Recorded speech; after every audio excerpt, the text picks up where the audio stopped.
Shalom Bapak Ibu saudari terkasih, jumpa lagi dalam Suara Gembala. Saudaraku, kali ini kita akan membahas tentang Israel di dalam nubuatan Alkitab.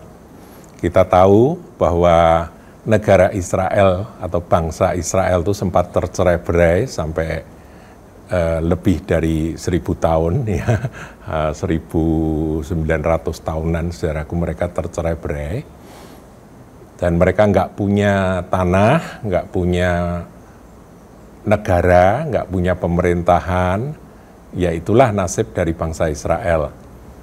Itu sudah dinubuatkan oleh Tuhan Yesus bahwa bait Allah runtuh tahun 70, kemudian ada pemberontakan Bar Kokhba yang ditumpas tahun 135, ya, dan setelah itu akhirnya orang-orang Israel, orang-orang Yahudi diusir dari tanah perjanjian dan mereka tercerai-berai ke bangsa-bangsa di mana-mana, saudaraku ya.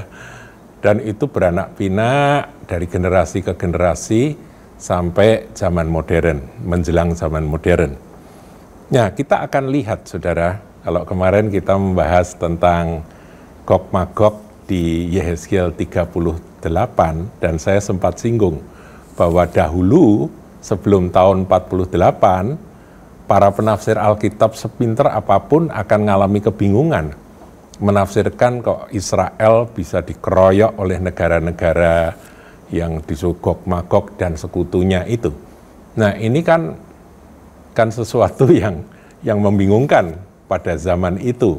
Tetapi setelah Israel merdeka, bahkan sekarang Israel berkembang begitu luar biasa menjadi suatu negara modern yang kaya, yang punya kekuatan militer yang cukup canggih dan sebagainya, bahkan dikatakan Israel punya nuklir dan sebagainya. Jadi saudara, dengan demikian kita tahu bahwa penafsiran Alkitab pun itu menunggu akan kegenapan dari sejarah.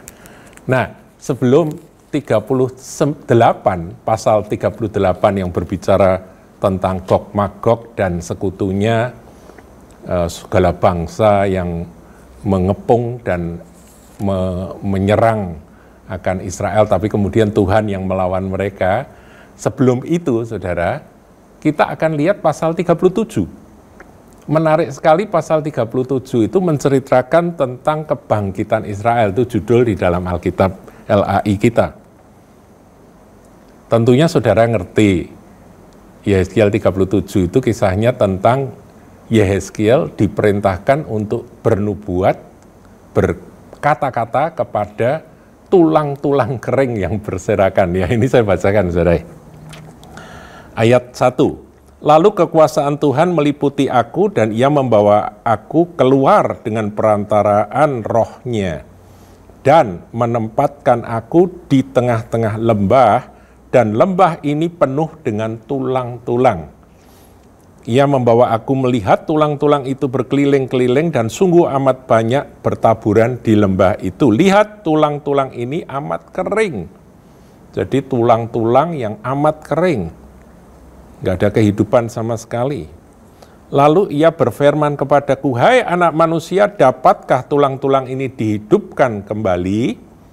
Ya, Yehezkiel pinter saudaraku, kalau ditanya begitu jawabannya, aku menjawab, ya Tuhan Allah, engkaulah yang mengetahui. Pinter saudara ya. Ya karena nggak mungkin ya tulang-tulang kering itu hidup kembali kan begitu. Jadi dia mengembalikan. Ya, engkau yang mengetahui. Lalu firman-Nya kepadaku, bernubuatlah mengenai tulang-tulang ini dan katakanlah padanya, hai tulang-tulang kering, dengarlah firman Tuhan. Jadi dia disuruh bernubuat.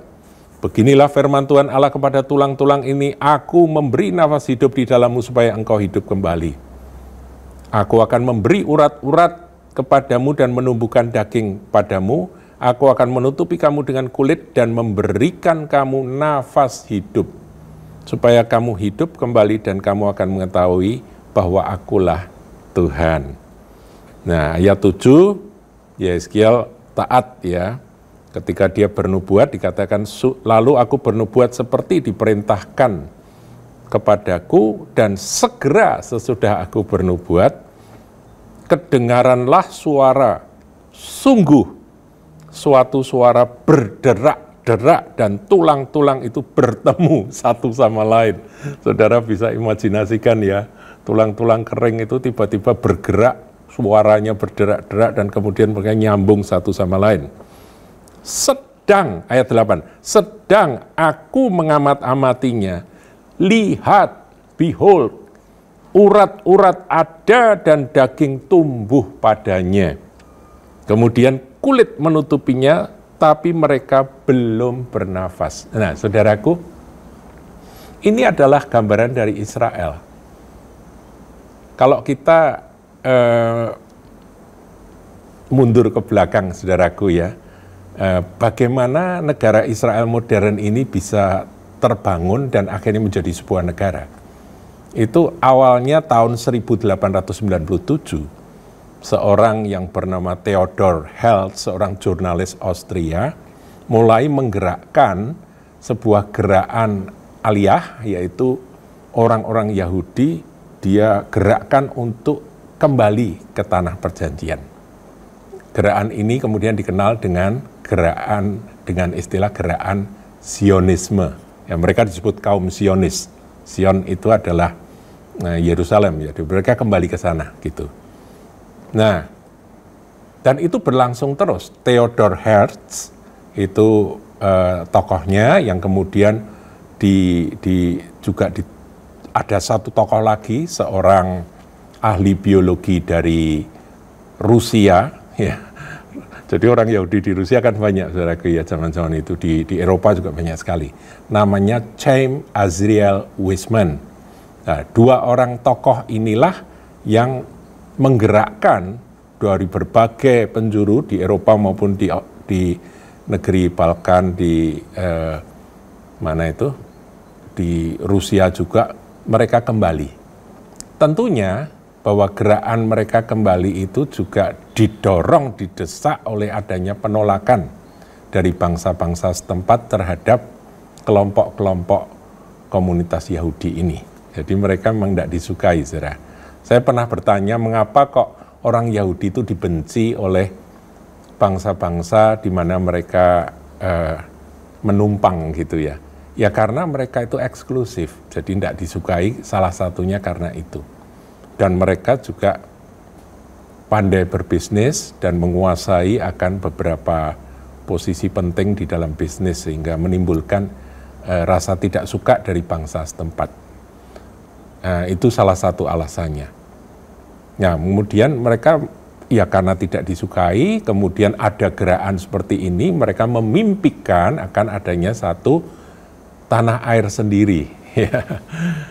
Bagaimana mereka bisa punya satu negara, satu bangsa untuk anak cucu mereka.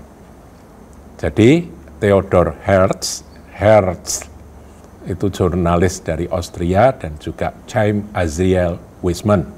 Ya. Dari 1897 terus terjadi gelombang-gelombang akan perpindahan atau aliyah istilahnya ya, migrasi dari bangsa-bangsa di Eropa maupun di Balkan itu sampai ke Rusia dan sebagainya, sampai saat kemerdekaan dari Israel sendiri ya. Jadi prosesnya saya tidak ceritakan, saudaraku, itu ada sejarahnya. Tanggal 14 Mei tahun 1948 di hadapan berapa ratus orang begitu, David Ben-Gurion, pemimpin dari orang-orang Yahudi pada waktu itu, memproklamirkan bahwa hari ini negara Israel berdiri.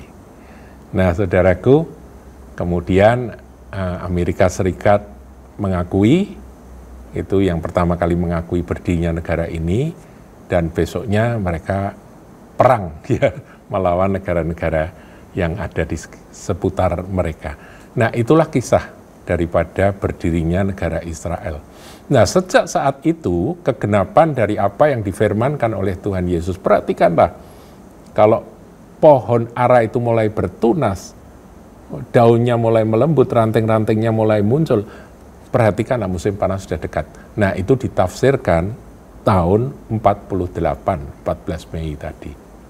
terbit akan satu bangsa yang sekian ribu tahun ya 1000 tahun, 1800, 1900 tahun nggak punya tempat, nggak punya pemerintahan, mereka akhirnya berdiri menjadi suatu negara merdeka dan terus bertumbuh, berkembang, membangun di tengah-tengah konflik dan perang yang terjadi. Israel akhirnya berdiri menjadi satu negara dan bangsa yang kuat. Nah, saudara, saya kira itu penggenapan dari ayat 8 Yehezkiel 37 ini. Sedang aku mengamat-amatinya, lihatlah urat-urat ada, daging tumbuh padanya, kemudian kulit menutupinya, tetapi mereka belum bernafas. Maka firman-Nya kepadaku, bernubuatlah kepada nafas hidup itu. Bernubuatlah, hai anak manusia, dan katakanlah kepada nafas hidup itu, beginilah firman Tuhan Allah. Hai nafas hidup, datanglah dari keempat penjuru angin dan berembuslah ke dalam orang-orang yang terbunuh ini supaya mereka hidup kembali. Saya menafsirkan secara rohani, saudaraku. Nafas hidup itu adalah roh yang akan membangkitkan bangsa ini. Nah, ini adalah roh Allah. Selama ini mereka bertumbuh kuat, tetapi roh Tuhan itu belum masuk karena mereka masih menolak Yesus Kristus Tuhan. Nah, kita lihat saudaraku ya di dalam Injil Yohanes 6 ayat yang ke-63. Rohlah yang memberi hidup, daging sama sekali tidak berguna. Perkataan-perkataan yang kukatakan kepadamu adalah roh dan hidup. Jadi sebelum mereka menerima Yesus Kristus Sang Firman, Tuhan Yesus berkata, akulah jalan kebenaran dan hidup itu diterima. Tidak seorang pun dapat datang kepada Bapa kecuali melalui aku. Itu selama itu masih ditolak. Mereka itu kuat, mereka itu tampak seperti perkasa, tetapi belum ada kehidupan di dalam mereka. Itulah gambaran dari bangsa Israel saat ini, saudaraku. Berapa kali saya ke Israel dan saya tahu bahwa mereka menolak akan Yesus sebagai Mesias. Bagi orang Yahudi, apa yang dikerjakan Yesus, pelayanan Yesus itu adalah batu sandungan. Mesias kok mati begitu ya. Mesias pastinya kan hebat dan menegakkan akan kerajaan Israel. Tapi cara Tuhan beda, saudaraku. Mesias itu selain dia perkasa, dia punya kuasa supernatural, dia juga anak domba Allah yang menebus dosa umat manusia. Nah, ini yang mereka tidak mau terima, saudaraku. Mesias adalah hamba yang menderita, itu ditolak. Salib itu ditolak. Kehinaan buat mereka, saudara. Nah, akibatnya mereka itu sebagai sebuah bangsa, tahun 48 sampai hari ini, mereka bangsa yang hebat, kuat, tapi mereka belum punya kehidupan.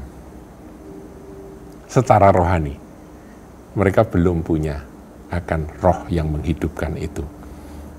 Saya ulangi ya, Yohanes 6 ayat 63, rohlah yang memberi hidup, daging sama sekali tidak berguna. Perkataan-perkataan yang kukatakan kepadamu adalah roh dan hidup. Ya, haleluya. Nah, saudaraku, pertanyaan, kapan Israel itu akan bertobat? Kapan Israel itu akan menerima Yesus Kristus yang disalibkan 2000 tahun yang lalu itu? Kapan mereka akan menerima? Nah, ada banyak penafsir mengatakan bahwa mereka itu menantikan Mesias sampai munculnya seorang tokoh yang mereka kagumi, tokoh yang mereka anggap Mesias, yang mereka puja-puja dan mereka terima. Nggak taunya tokoh itu adalah antikristus. Nah, mereka, orang-orang Yahudi, orang-orang Israel yang menolak Yesus, menerima akan tokoh tersebut, pribadi tersebut. Jadi, menurut saya, Israel itu pada awalnya akan menyambut antikris, saudara, sebagai pahlawan. Bahkan saya pernah tanya pada seorang tour guide kami yang ada di Israel, ya, saya tanya, Pak, kapan Bait Allah itu akan dibangun kembali? Jawabannya klise, saudara. Mereka berkata begini, itu bukan urusan kami, itu adalah urusannya Mesias. Berarti mereka percaya bahwa kalau Mesias datang, Mesias itu akan mendirikan Bait Allah. Tapi mereka lupa ada ayat firman Tuhan di Perjanjian Baru yang ditulis oleh Rasul Paulus, oleh ilham Roh. Paulus berkata bahwa nanti Mesias palsu, yaitu antikristus itu, manusia durhaka itu, akan duduk di Bait Allah dan menyatakan diri sebagai Allah. Itu yang saya sering sampaikan sebagai misteri kedurhakaan itu. Misteri dari antikris. Antikris itu sebelum dia menyatakan diri sebagai Allah dan mengejutkan akan banyak orang Israel dan membuat mereka sadar bahwa ternyata ini palsu, itu sebelum itu mereka terima dan anggap inilah Mesias. Demikian, saudara. Bahkan ketika Bait Allah itu benar-benar dibangun, karena tandanya ya, saudaraku, tandanya akhir zaman itu kan salah satu tandanya Bait Allah akan dibangun. Jadi tandanya kan ada 3 tahap. Israel merdeka tahun 48. Kemudian Yerusalem kembali ke pangkuan orang Israel. Nah ini terus progresnya itu nyata, 67 secara de facto. Kemudian tahun 81 dinyatakan bahwa ibu kota Israel adalah Yerusalem, meskipun belum secara resmi, tapi itu sudah digembor-gemborkan. Dan kemudian tahun 2017 kemarin, di akhir tahun 2017, kalau nggak salah itu bulan apa itu, benar dinyatakan, saudaraku, bahwa kedutaan besar Amerika dipindahkan ke Yerusalem, dan ada pengakuan bahwa Yerusalem adalah ibu kota dari Israel. Nah jadi Yerusalem, yang kedua itu Yerusalem, yang pertama adalah negara Israel berdiri, yang kedua Yerusalem meskipun di tengah-tengah konflik dan penolakan. Nah kemudian kalau ini sudah tergenapi, ada satu yang belum, yaitu Bait Allah. Nah Bait Allah itu kapan berdirinya, kita nggak tahu. Tapi kalau sampai itu berdiri, berarti waktunya sudah sangat dekat bahwa antikris itu akan muncul dan menyatakan diri di situ. Nah, kalau antikris itu menyatakan diri di situ, nanti sudah baca sendiri ya dalam 2 Tesalonika 2, ketika Israel menyadari, bangsa Israel ini menyadari bahwa oh ternyata antikristus toh ini yang kami anggap Mesias ini ternyata antinya Mesias gitu. Nah pada waktu itu terjadi penyelamatan Israel. Kapan itu terjadi? Ini yang saya sebut dengan misteri ketegaran Israel. Ya coba kita lihat ya saudaraku ya. Roma 11 ayat yang ke-25 dan 26. Sebab saudara-saudara, supaya kamu jangan menganggap dirimu pandai. Aku mau agar kamu mengetahui rahasia atau misteri ini. Sebagian dari Israel, sebagian besar saudaraku dari zaman dulu, telah menjadi tegar sampai jumlah yang penuh dari bangsa-bangsa lain telah masuk. Kita kan tahu saudara, awalnya itu Injil itu kan diberitakan pada bangsa Yahudi kan, orang-orang Israel. Tapi mereka menolak, mereka tegar tengkuk. Mereka keras hati. Sehingga Injil itu menyebar keluar. Kemudian bangsa Yunani, bangsa-bangsa yang lain mendengar Injil. Karena memang Yesus mati sebetulnya bukan untuk orang Israel saja, tapi untuk seluruh dunia. Karena begitu besar kasih Allah akan dunia ini, sehingga dikaruniakan putranya yang tunggal, supaya barang siapa percaya tidak binasa, melainkan beroleh hidup kekal. Nah itu saudaraku yang menjadi apa yang kita sebut dengan rahasia ketegaran Israel. Israel tegar, Israel menolak Yesus, anugerah itu menjangkau bangsa-bangsa lain. Sampai kapan? Nah, sudah berapa abad, saudaraku ya, sejak Injil diberitakan ke bangsa-bangsa lain ya, mulainya dari awalnya ya saudaraku ya, pecah telurnya itu ketika Petrus membaptiskan Kornelius, itu bangsa lain saudaraku. Tapi yang melaksanakan pemberitaan Injil pada bangsa-bangsa lain, kelanjutannya adalah Paulus. Paulus bersama dengan Barnabas, kemudian Paulus dan Silas, dan seterusnya, saudaraku. Sampai seluruh dunia, bangsa apapun mendengar akan kabar baik, dan jumlah yang diselamatkan oleh kasih karunia dalam Yesus Kristus itu ditambahkan. Sebagian dari Israel telah menjadi tegar sampai jumlah yang penuh atau genap. Nah, yang pertanyaannya, penuh atau genapnya itu berapa angkanya? Enggak ada yang tahu, itu Tuhan, rahasia Tuhan, itu misteri Tuhan.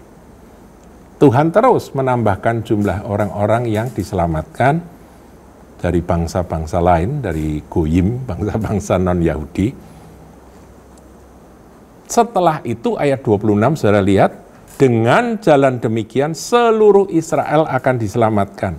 Seperti ada tertulis, dari Sion akan datang penebus, ia akan menyingkirkan segala kefasikan daripada Yakub. Dan inilah perjanjianku dengan mereka apabila aku menghapuskan dosa mereka.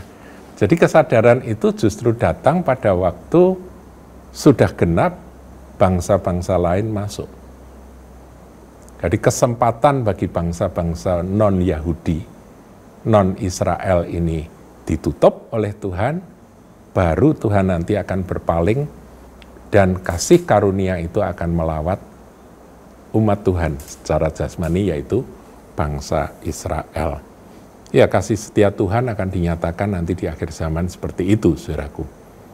Dan menurut saya, ya waktunya bertepatan dengan saat di mana misteri kedurhakaan itu dinyatakan. Mereka sadar, mereka kaget, dan mereka bertobat. Dan ini ayat terakhir yang saya bacakan, saudaraku, bagaimana nanti orang-orang Israel itu tiba-tiba dipenuhi dengan satu roh pertobatan luar biasa seperti yang tertulis dalam Zakaria 12 ayat 10. Baca ya, saudara. Aku akan mencurahkan roh pengasihan dan roh permohonan atas keluarga Daud dan atas penduduk Yerusalem, dan mereka akan memandang kepada Dia yang telah mereka tikam. Yang nikam itu siapa? Ya mereka sendiri, saudaraku. Melalui tangan serdadu Roma, mereka yang berseru-seru, salibkan Dia, salibkan Dia. Nah, itu nanti akan terjadi bahwa mereka akan dipenuhi dengan roh pengasihan dan roh permohonan. Kemudian ayat berikut berbunyi, dan akan meratapi Dia. Kalau dulu mereka mentertawakan Yesus yang mati tersalib, sekarang mereka akan meratapi Dia seperti orang meratapi anak tunggal. Dan akan menangisi Dia dengan pedih seperti orang menangisi anak sulung. Akan terjadi, saudaraku. Yesus yang pernah mereka salibkan, Yesus yang pernah mereka tikam, meskipun bukan tangan orang Israel sendiri, tapi tangan serdadu, itu nanti mereka akan tahu bahwa itulah Mesias, dan mereka meratap, mereka bertobat. Kapan terjadinya? Tunggu sampai nanti Roma 11 ayat 25 tadi tergenapi. Nah, jadi dengan demikian nanti seluruh Israel itu akan benar-benar hidup. Roh kehidupan itu akan masuk pada mereka. Ya, inilah yang disebut dengan kebangkitan Israel, bukan saja jasmani tapi juga rohani. Karena Tuhan tidak melupakan akan perjanjiannya, bahwa bangsa Israel akan diselamatkan. Itu janji Tuhan, saudaraku. Haleluya.